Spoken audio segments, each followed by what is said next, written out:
ہر حال میں اللہ خالق کی کائنات کا شکر ادا کرنا ہم پر لازم ہے۔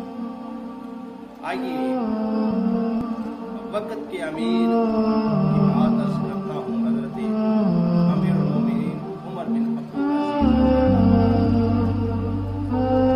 آپ نے اپنی صاحبزادیوں کو بلایا۔ پہلی صاحبزادی جب آئی تو آپ کی صاحبزادی نے چہرے کے اوپر اس طرح سے ہاتھ رکھا۔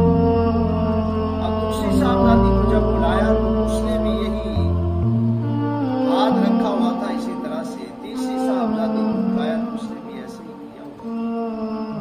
اب آپ نے اپنی بیوی کو مخاطب کر کے فرمایا کہ اے میری زوجہ، کیا مسئلہ ہے، کیا پرابلم ہے کہ میری بچیاں اس طرح سے میرے پاس آئی ہیں؟ اس وقت آپ کی بیوی رونے لگی، آپ کی اہلیہ رونے لگی اور عرض گزار ہوئی کہ حضور آپ کو تو پتا ہے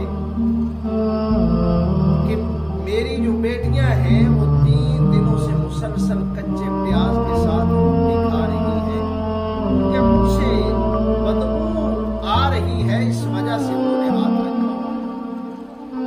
امیر المومنین حضرت عمر بن عبدالعزیز رضی اللہ تعالیٰ عنہ نے جب یہ بات سنی، اپنی اہلیہ کو روتے ہوئے دیکھا تو فرمایا کہ تم میرے گھر میں رہ کے ناشکری کر رہی ہے، اللہ کا شکر ادا نہیں کرتی کہ تم گھر میں 4 دیواری میں بیٹھی ہوئی ہے اور تجھے اللہ خالق کائنات نے گھر میں 4 دیواری میں بیٹھے ہوئے روٹی اور پیاز گھر میں پہنچا دیا، پھر بھی اللہ کی ناشکری کرتی ہے؟